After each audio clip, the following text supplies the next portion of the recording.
it's too, you know, it's not intuitive enough. I just want to sculpt. Sculpting feels right to me. Then go for it. You know, the drawbacks for sculpting the whole way through with Dino Topo is that, you know, as Charlie's mentioned, and as we've talked about a little bit, you get really messy meshes. Obviously, remember to turn it off before you start animating. But, you know, just for the point of building your model itself, it just creates this very, you know, this messiness that becomes extra hard to color, texture later on. It's very unpredictable, and you can remesh it, which we'll go through the process of doing. We don't have to remesh today, but we can talk about that later, which is, you know, a good fix for it. So you can backtrack and start from a very messy, like sandboxy style of creating in sculpting, but it's good to be able to know how to construct things a little bit more logically. Get out of my way! Get out of my way! So the way I would start this is here's my well, not Safari. So here's my dude. Yeah, not great. Open a new tab. So I kind of chose to make this this. I didn't scan it. I just took a photo of it. Crappy, but he's kind of like a, what did I call him? He's kind of a basilisk. He's a kind of caricatured humanoid basilisk. He's like this very needy, obsequious person, very insecure, but he also, like, when he looks at you, he turns you to stone. He's gonna have, like, this is kind of the mood board I built. So I'm seeing like scales, but also the kind of obsequiousness and kind of wrinkledness of like those early Pixar chess playing dudes. The kind of sad sacky guy like Beetle Bailey, or this guy's actually called Sad Sack. But I was thinking like this, you know, scales, but also sort of peach fuzziness, combination of these two things. So how I might go about it, if you have a decent drawing, you know, so Charlie mentioned the two poses that are typical. There's like the T pose, kind of like this, and then the sort of A pose, or like the A form, whatever you call it. So like if you're working from drawings, you want to start from something where you have a more or less neutral pose straight on, and it's great to work symmetrically, as we were doing when we were doing our sculpted characters. So if you're generating a drawing or making a drawing, either, you know, I'd recommend doing it digitally or by hand on paper. We have some typing paper if you want to allot time to that today. You're totally welcome to spend the rest of your class time today doing that. But once you get your drawings ready, I would also maybe, doesn't matter too much, but I might cut them up in Photoshop into you know, front pose and side pose, like front and profile. And so that's what I did here. I can help you do that in case you're horrible at Photoshop or something. I mean, that's pretty easy peasy stuff. But yeah, if you guys can all do that, I'm sure. So anyway, I'm gonna start my Blender app, and it's a good idea. There's a way that people used to do it where they would actually have it, have the images as the background of your standard, like your front view or your side view, and then the images would disappear if you're in 3D view. You can do that too, and it's a little cleaner in some ways, but I sort of like to import my images as sort of objects. It's not exactly a plane, but whatever. It's what's that? Could I just like have my image on another monitor? Sure. Yeah. I mean, of course. However it works for you, go for it. But I like to have it actually behind what I'm modeling. So what I would do is I would actually go, you know, in object mode, in normal 3D view, I would actually go into the front view. Okay.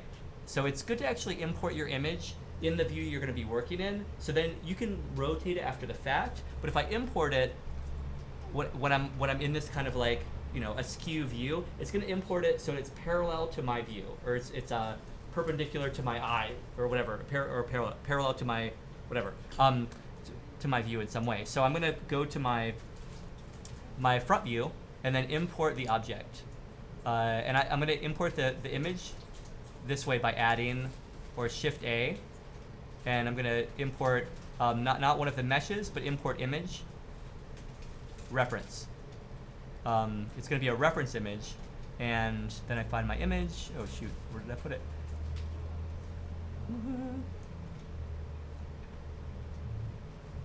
Archive, yes. Sorry. Oops. And I import it like this. And so now you'll see that it's actually oriented properly. So when I go back into my front view, and it's good to spend some of your time starting out modeling in one of these standard views. And then I would bring in my side view, and I would probably go into my, let's see, my left view? No, my right view? I get reversed. And then I would import the other one. So Shift A, image reference, and do my side view. And now, I might want to shift these around a little bit. It's really up to you. You can move them around as with any object. So as long as they're oriented to, to be, correct in relation to my standard views, I think I can kind of move them around.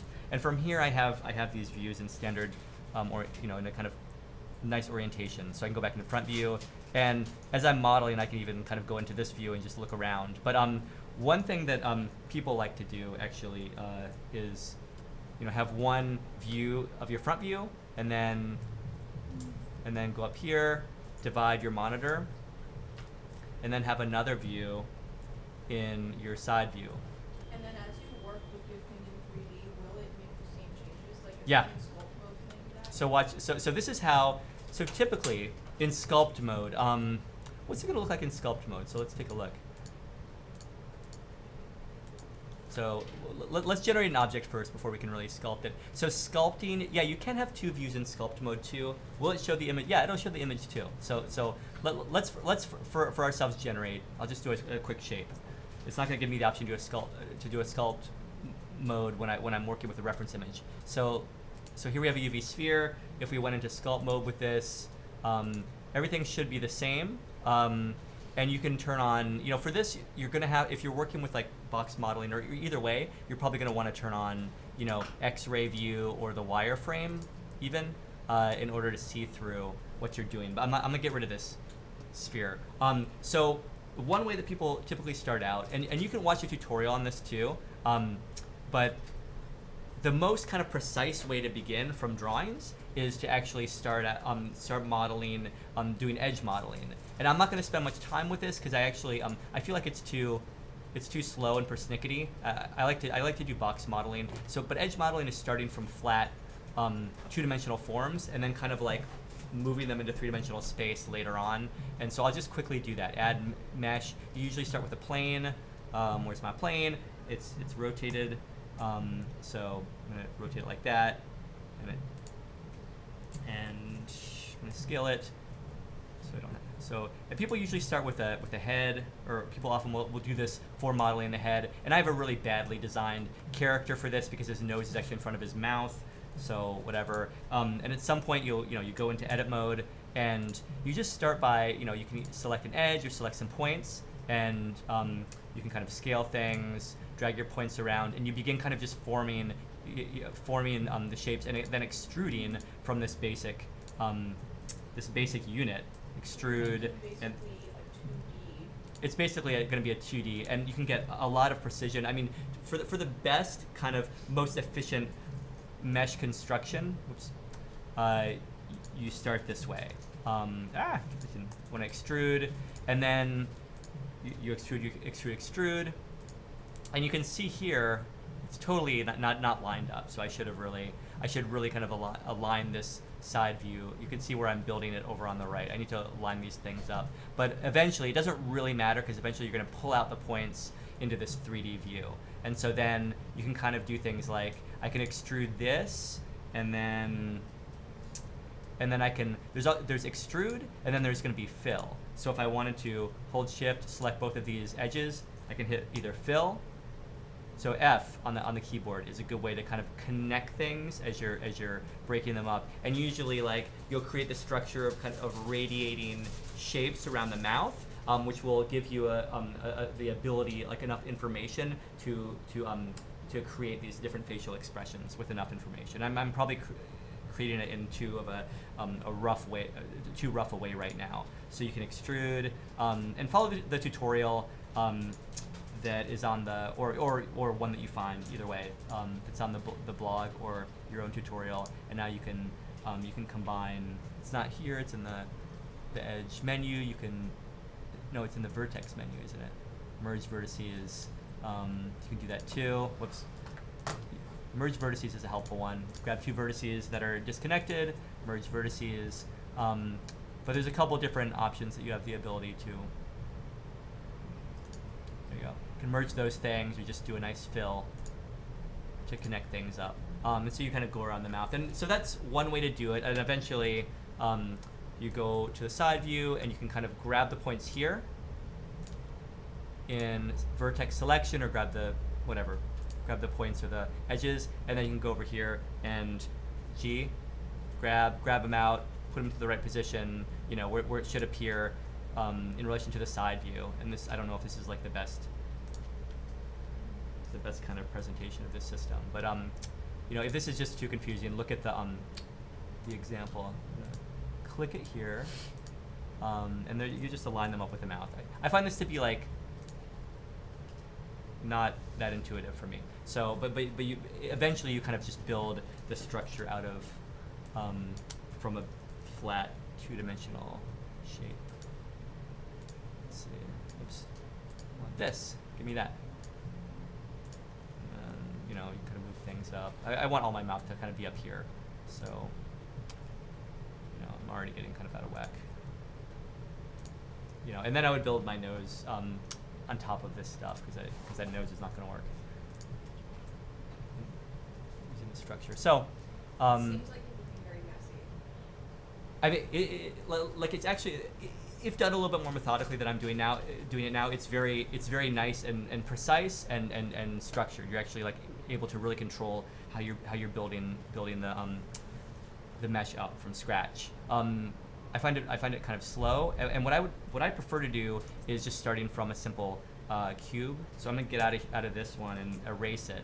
But that's the basic, you know, that's not a very good example of the workflow, but it's the basic way to think about it. And you can start with these two views if you want, or just not even bother with two if it's too confusing or intimidating. But the way I'm gonna do it is I'm gonna actually create a cube.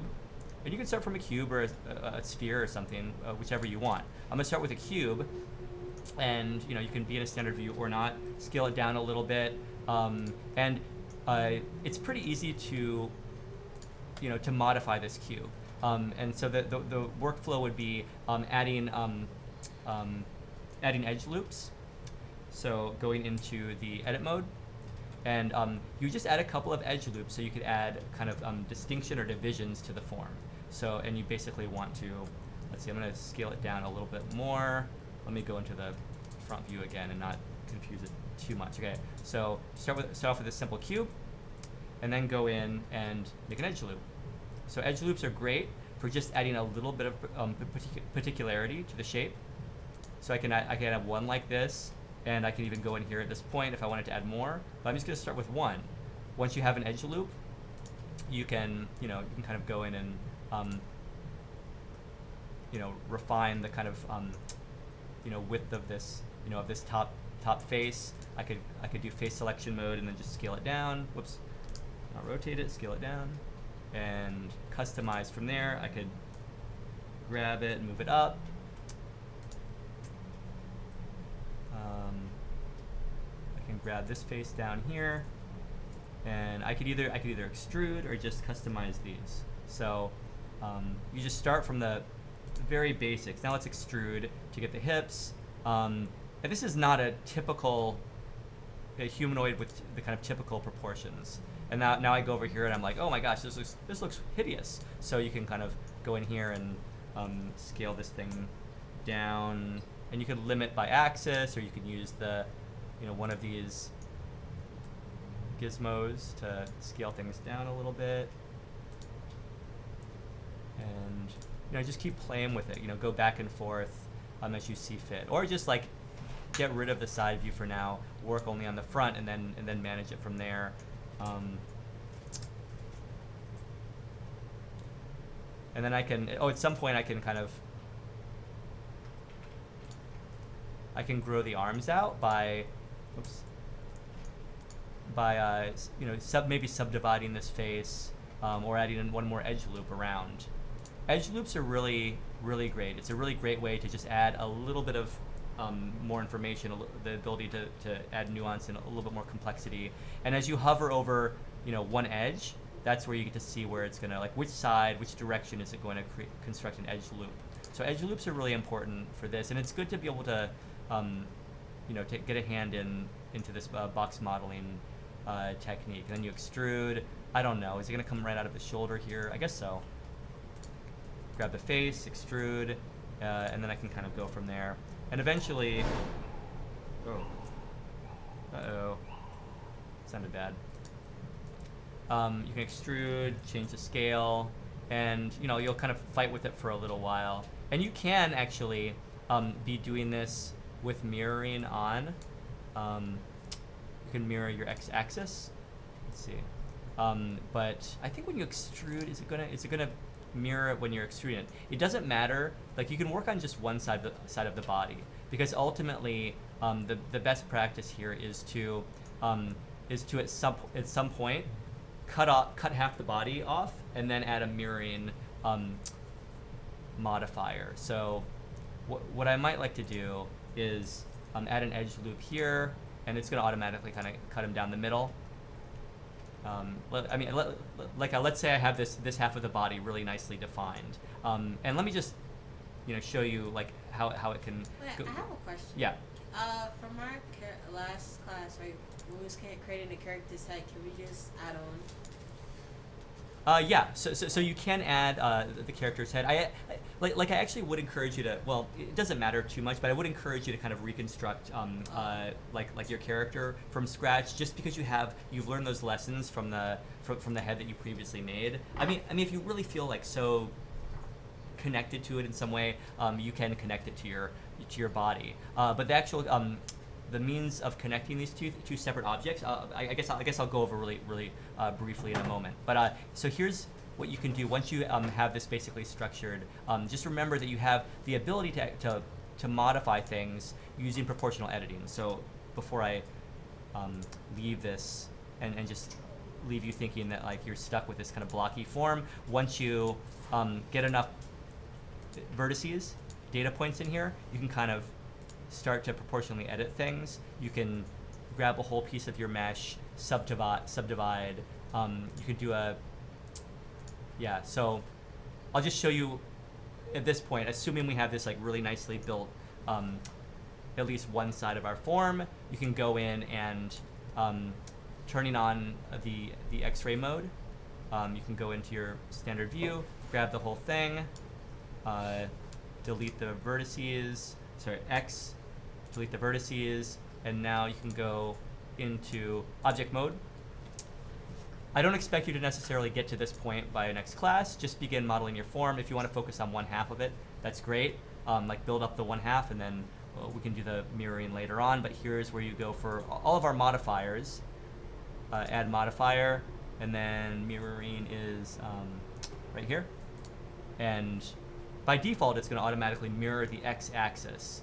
And so at this point, so maybe we should do that, as part of the homework. You start to mirror this, and you can just leave it as a modifier. You don't have to apply it yet. But now when you extrude anything, it should be mirrored on the other side.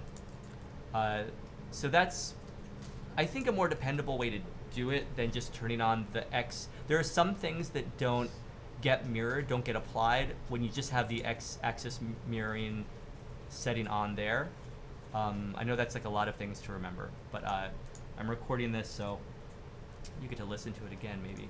But definitely email me if you forget one of these functions, and I'm happy to kind of go over it again.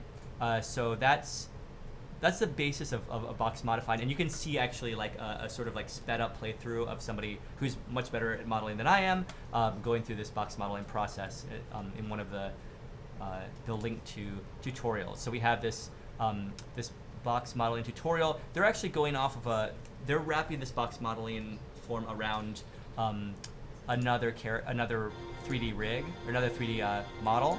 So you can kind of see how they do it using a 3D model. But you can do it with a two-dimensional drawing as well. Maybe it feels like you're going against the grain somehow. But I actually have a couple of free models that I downloaded from from Turbo Squid. Feel free to go here and search for some free Blender models. You'll have to, you know, I'll give you like Blender models, or Blender characters or something. And then, you know, you can go into Format, make sure you select Blenders, Price, Free. And then, you know, you can find some models here. I have a couple that I've already downloaded. There's not too many, but like here's something you can build off of. There's a skeleton somewhere here, and I can show you. You know, it's fairly easy to import them, or you just download the file and open it actually, and we can. If you've downloaded something that has like a model that you want to work from and you want to import it into your file, you can also go into File, Append. I guess it won't let me append because I'm in edit mode, but you can go File, Append, and you can bring in an object from another blend file. And I can give you a tutorial on that, but that's fairly easy.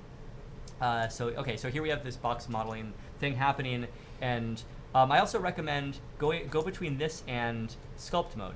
Once you have enough information, you're going to need more information than you have here, but at some point you feel really good about the model, you're probably going to already have more vertices than I have here, but just go in and subdivide a couple times, subdivide more, and you know, subdivide a couple times, and then you'll have enough information to sculpt, and you can go in there and start sculpting. And so it'll be a kind of back and forth process between sculpting and modeling, and yeah, and you will find it might create some messiness. I would say for this, you know, if you can do the whole modeling and sculpting process without the Dino Topo, that's great. But if you just feel like you're not having enough material, you want to pull some horns and some hair out of the head, that's good too. But it's a little bit more controlled, you know, without Dino Topo. So just be aware. And if you're going back and forth, it's better to not use Dino Topo if you're going to go back into your edit mode to continue. So yeah, and you might have to do some like, you know, it's gonna task you with doing some like, you know, some detailed repairs and things like that. You know, something might get out of whack, and so you're gonna have to go in and make some very, you know, precision adjustments on the mesh itself, turning off proportional editing maybe, and just moving some things around. So that's the basis for that. And of course, if you wanted to sculpt from scratch, what the hell? Let's go to town. And so if you had a sculpted head and you wanted to connect it to a modeled body, I'll give you one example on how to do that. So another thing to think about that's very related, if you wanted to create your body out of separate components, like you didn't really feel like you wanted to extrude arms from the body,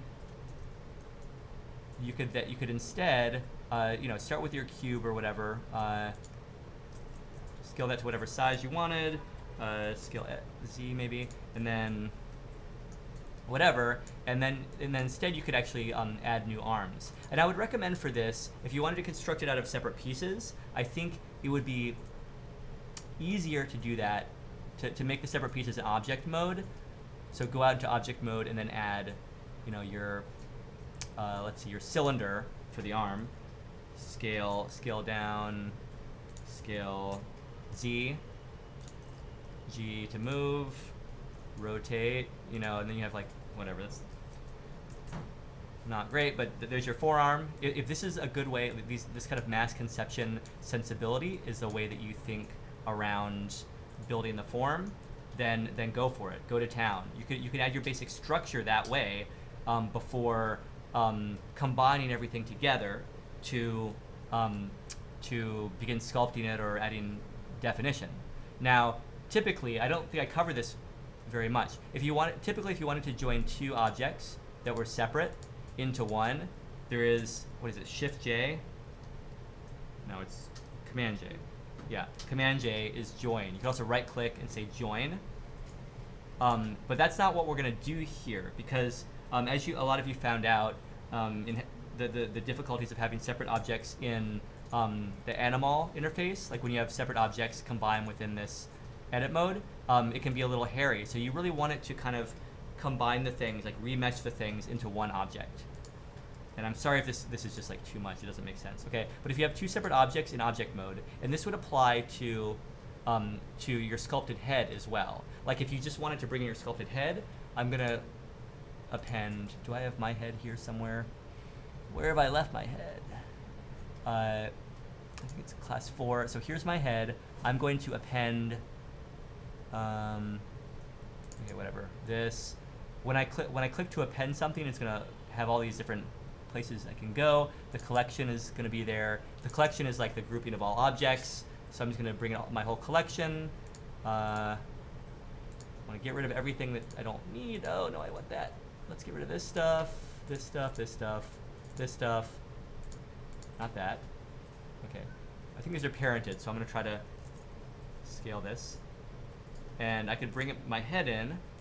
And I have my neck, good. So if I wanted to join these two, say I'm happy with this, I have a kind of Tin Man situation going on here. If I wanted to join all these, instead of just pressing like join everything, it's gonna be too messy that way. So what I can do is add another modifier, and we'll explore these modifiers a lot more. The modifier is called Boolean. So good.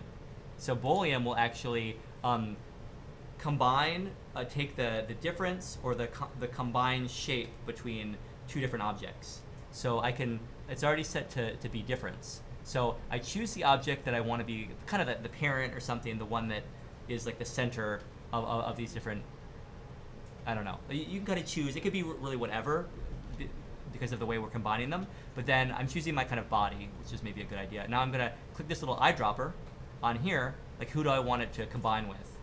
I click on this eyedropper, and I'm gonna click on this object here, the quad sphere. And that should have done a difference thing. Okay, didn't. Okay, intersect, union. Did some weird stuff. I guess the Dino Topo is doing a little bit of weirdness here. I might have to rematch that. Okay, but what it's done here, I don't know why I did that. What it's done here is it's combined them, and then when I look in, and then when I apply it and I look inside, before I apply it, like these modifiers are non-destructive, which means that they make something happen. And what it's done is that it's done this kind of combination where it either takes where they overlap or where they don't overlap, and it changes the shape to only keep those aspects. And when I choose union, it's going to keep everything of the two objects except where they overlap. And so when I apply this, I'm sorry if this is getting too arcane, but when I apply this, I can go in.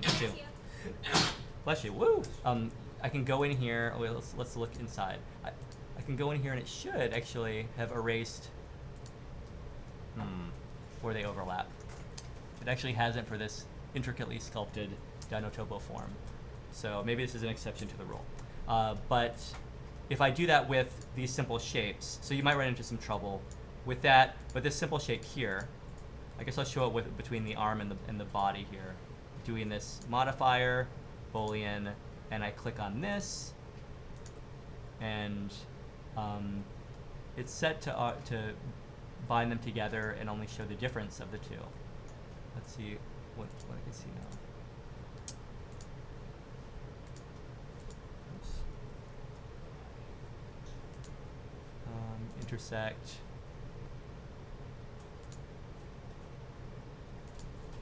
And then the union is the one that should keep like the forms and kind of integrate them to one another into one form, but connect them so that there's no like interior bits. Does that make sense, or is that totally garbage talk? Okay, so that should work. Is it working? Or let's see.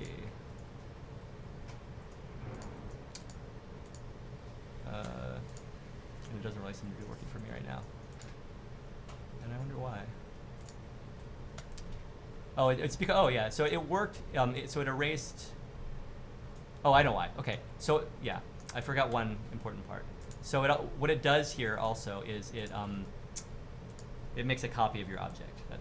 That's why. Okay. So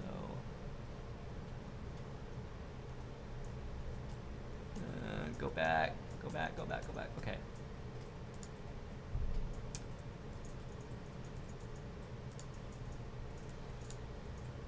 Yeah.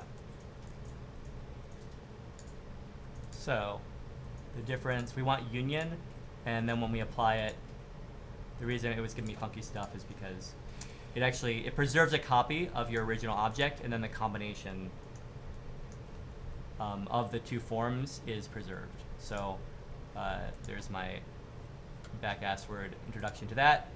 When we go into X-ray view, you can see now they're combined. It's only where they don't overlap, and they've become one object. So my apologies for getting confused there. And that should be the case actually with the head too. Let's see if that, yeah, so the head's the same. So everything is put together really nicely. It's now one object that you can kind of modify. And you know, you can also kind of remesh, have the program kind of reinterpret the whole thing and try to create new vertice arrangement. But this is actually a more logical way to do it, where you preserve the structure that you originally have. And I'm sorry if that was so complicated seeming, but it's actually quite easy. Explore the Boolean if you want to build from separate components. Otherwise, just extrude from your basic, your basic box modeling, origination object. And then of course there's sculpting, so you can do it that way too. And there are a lot of places to grab 3D models if you want to start by like wrapping your box modeled form around a three-dimensional object. So go for it. Go to Turbo Squid. I'll put a couple of models into the public, the 3D animation public directory if you want to use those. I think I have a skeleton and I have a female, which is the way things should always be in the world. Our binaries, like our binaries here, skeleton, female, skeleton, female. Okay, so I don't know. If you're not asleep yet, let's just start trying to model and we can talk more. Some of you are already halfway done.